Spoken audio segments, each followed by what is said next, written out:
Welcome, everybody. It's story time with Dude. Boing. Anyway, all right. Today, this is not a story about drugs and alcohol, although there may be some involved. This is also not a story about faith, but that's where the story leads us. This is a story about the time we ran over Steve. So, welcome, everybody. Let's get right to this. I was 16 years old. Grew up in a big city of Sacramento, California. And, I lived out in the outskirts in the county, not like downtown in the city.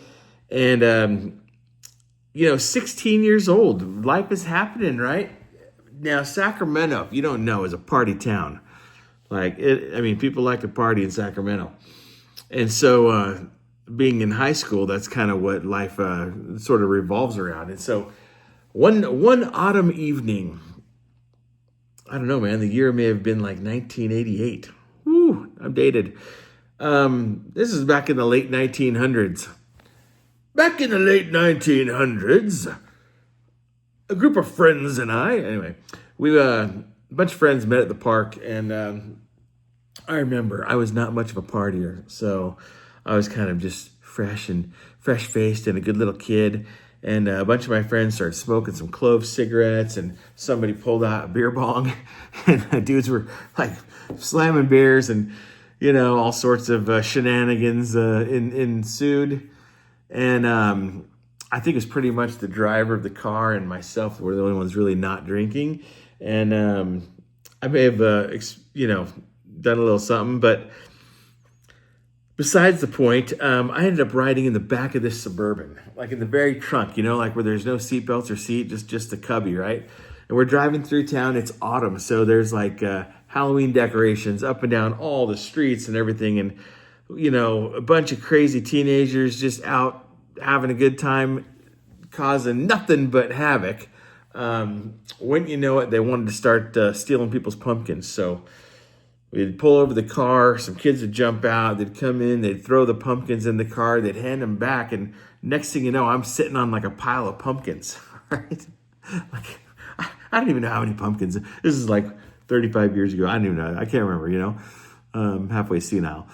And, but I remember the events of the night, and I remember, I even think there may have been some vandalism in there. It's not a story about vandalism, but I'm pretty sure that they were rolling down the windows and launching said pumpkins out the windows at objects and cars, and not moving cars or anything like that, but there may have been a parked car.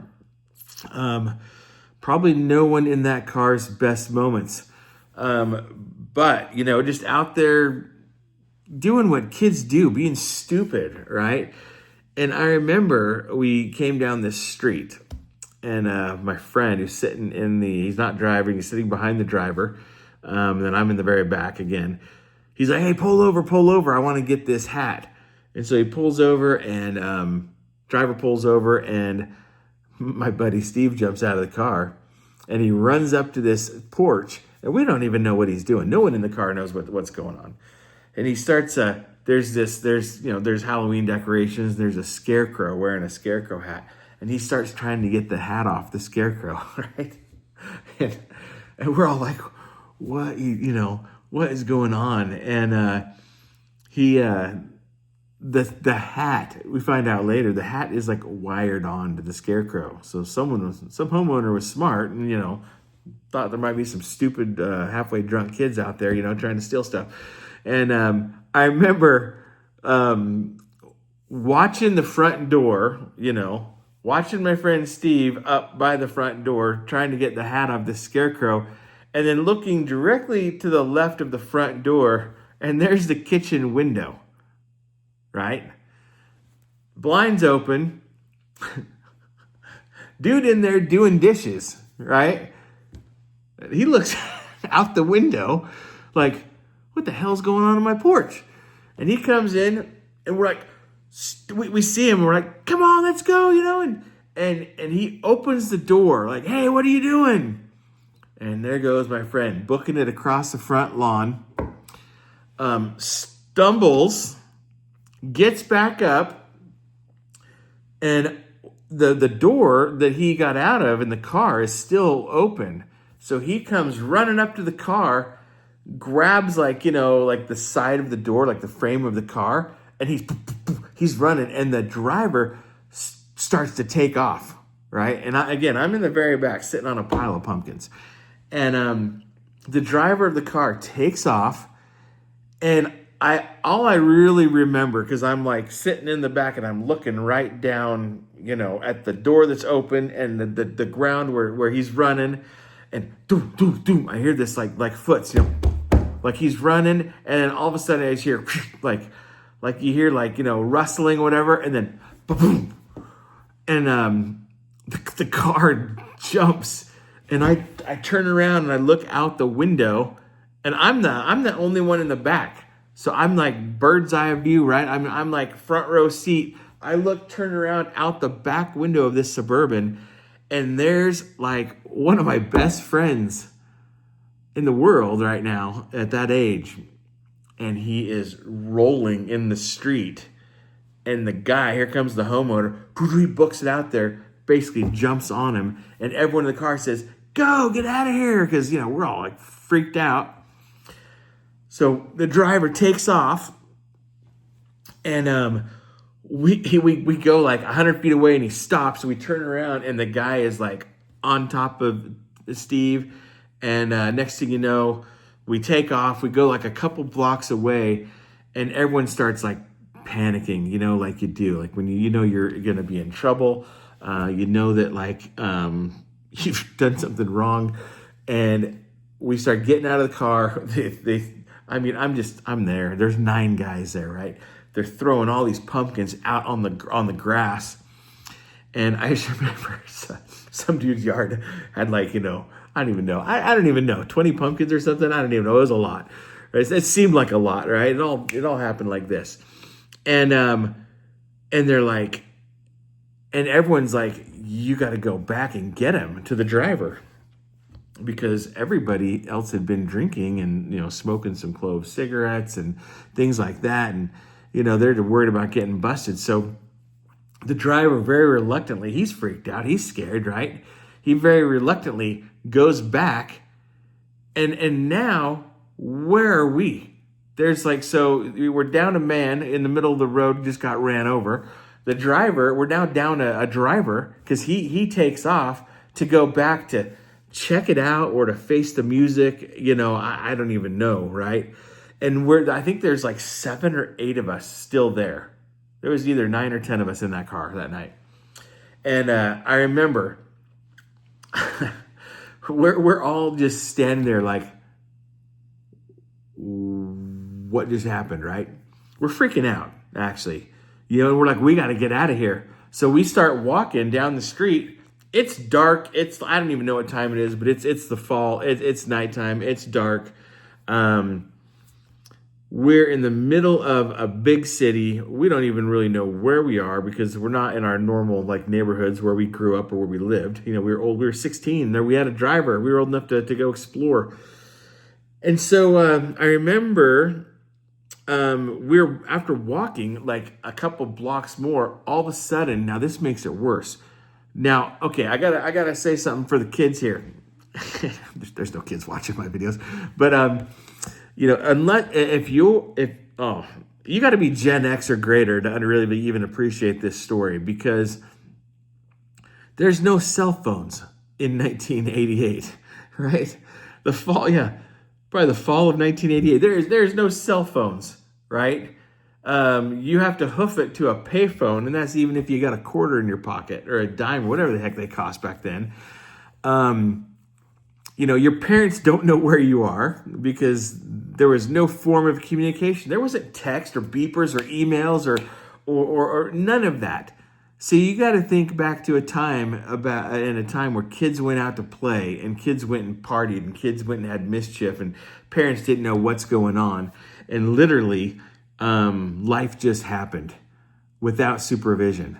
Now, kind of a scarier time, but also awesome. Literally, totally awesome. Like, my kids just don't know what that's like, And so we're in the middle of the town. We don't know where we're at, and we start walking. There's a big group of us, And next thing you know, we hear sirens. And those sirens are getting closer and closer. And so we all ditch and run and jump in bushes. We're hiding, and boom, cop car. Couple, 30 seconds later, cop car. And then we hear more sirens, and I know each one of us is like shaking in our boots. We're freaking out. Ambulance. And at this point now imagine, all you got is your imagination, right? And a couple of cops, ambulance, goes zooming down these residential streets. A couple blocks over, last thing I saw was my buddy rolling in the street after we just ran over him. Now, the talk that happened amongst the rest of the dudes that were there is like, we killed Steve. Oh my gosh! Like we don't know if we ran over his toe, if we ran over his head, right? We're literally thinking the worst. Like he's got to be there bleeding in the street. They called the cops, the ambulance. He's dead. The driver's going to jail. We're all screwed. No, we're gonna get in trouble. Our parents are gonna flip out. For a lot of these kids, it's probably like their first time even like trying to drink, alcohol or anything. And like I said, it was kind of one of those things where it was not pretty in the moment. And what ended up happening was, in order to be safe and not get caught, we split up. So we tried to figure out where we're, and again, no maps, right? No, you can't just pull out Google Maps and go, where am I? Or take me home, anything like that. No. So we're in the middle of residential neighborhoods. There's no big cross streets. We don't know. Sacramento's really laid out like big grids. I mean, if you know where, there's major streets there that if you can get to a major street, you can kind of find your way home. And we did not know where we were. So I remember a few guys went this way, a few guys went this way, and me and two other kids who were friends who kind of lived in the same neighborhoods, we started walking. And we walked, and we walked, and we walked. And the whole time, man, the discussion amongst a few dudes is just like, what if something serious happened? What if he's dead? What if, you start thinking and kind of reevaluating life really quick in those moments, right? And after walking, we finally found a street where we kind of felt like we're freaking out. I think every single one of us was freaking out. Now you're all teenage dudes that are 16 years old, so everyone's trying to be like, "Ah, man, it's no big deal, dude. What's up? What up?" Like, holy we're in trouble, right? So this is where the story makes a little bit of a turn. There was a couple of us walking, and we're in the middle of the road in the middle of the night, and I don't even remember who, but someone says maybe we should say a prayer. What? Like what? What? Right? What? And I remember three dudes in the middle of a road, in the middle of the night, in the middle of a big city, who just ran over their friend, and someone offered up a little prayer. And basically it was like, please God, let everything be okay, that type of thing. And for me, I remember I was 16. I don't remember a lot, who knows? I mean, I was younger before, right? But I don't remember crap, dude. I barely remember all these experiences from being a teenager. That's kind of when you experience a lot, right? I remember that was probably the first time where I really felt the Spirit, God, the Holy Ghost, like, I don't know what you want to call it. This is not a video about religion or any denominations or anything like that, but that was the first night that I felt something, and I knew God was listening, and I knew that I was going to be okay. And we walked a couple blocks more. We found one of my buddy's houses and went home, and his mom came out and was like, "What are you guys doing?" I mean, I got Steve's mom on the other line. She's freaking out, da-da-da-da-da. Now, my car, lucky me, happened to be parked at Steve's house. So I had to go to Steve's house to pick up my car. I'm pretty sure all the other kids went home. And I think someone drove me. I think the one friend's parents maybe drove me over to get my car. And I remember Steve's mom, she walked out. And she was pretty delirious, like, what are you guys doing? What's going on? You guys are stupid, and whatever. And I got my earful. And I was like, the only thing I think about is, like, Steve hurt? Like, is he okay? Now, the end of the story, kind of anticlimactic. He was okay. We didn't run over his head. He tripped. His legs fell under the car in the back tire. Ran over his, true story. Boom, I felt the bump. Turned around. He was rolling in the street. The homeowner came and jumped on him and called the police. They called the ambulance. He took a ride to the emergency room. And other than some scrapes and bruises, he was okay. I went in and talked to him. Or no. I don't think I did. I don't think his mom let me go in and talk to him. I don't remember seeing him that night.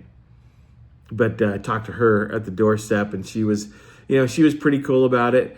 And I drove my car home, and I got home late. I think I got in trouble for being home late. My parents didn't know where I was, and I cannot remember if I told them the story or not. And they're both dead. They're both gone. They've passed. So I think I may have told them the story later. I don't know if I told them the story that night. But I learned a valuable lesson that night. Stop being a stupid teenager, first of all, right? And like I said, the story kind of ended up in a little bit of faith. That's the first time I kind of felt like God was listening. And, but I wanted to share that story, I just wanted to share it because this is story time with Dude, right? There's a principle there. What I've really tried to do in my life, I've got all these little memories and I've got these stories, and I've always been an observational learner. And I've been able to watch other people fail, falter, make mistakes in their life. And I'm not saying I'm without fault or mistake. I've made a lot of mistakes. And I learned from those too. But some people are very experiential. They've got to they got to go through it in order to learn anything to get it through their big, thick head, right? I always was pretty good at learning, getting to the point real quick and learning kind of where I'm being a bozo, where I went wrong. So I learned some valuable lessons that night, and I share it in this video for my Dude's World audience. Because there's a little principle there, but also because my future posterity. I want my kids to know me. I want them to hear these stories because someday I won't remember them as well. And but I learned something valuable that night. And, I moved actually out of Sacramento a couple months after that. So I lost contact with most of those people that were there that night. There's really only one that we'll still kind of talk over Facebook and stuff like that. But it was it changed me. I had an experience, and it was crazy. It was a wild night. We did a lot of stupid freaking crap, and but I'm glad I was there because I learned something that changed me, and I think it helped me. At the end of the day, made me a better person. So, yeah, that is the story of the time we ran over one of my best friends, Steve. And thanks for being here. Thanks for if you made it this far, give it a thumbs up. And we're still doing it. I'm going in to do my little workout right now, and we're cranking. So this week's going good. Anyway, that was Story Time with Dude, or something like that. Have a good night. We'll see you tomorrow. We're back to Unstuck tomorrow. Anyway. Dude, out.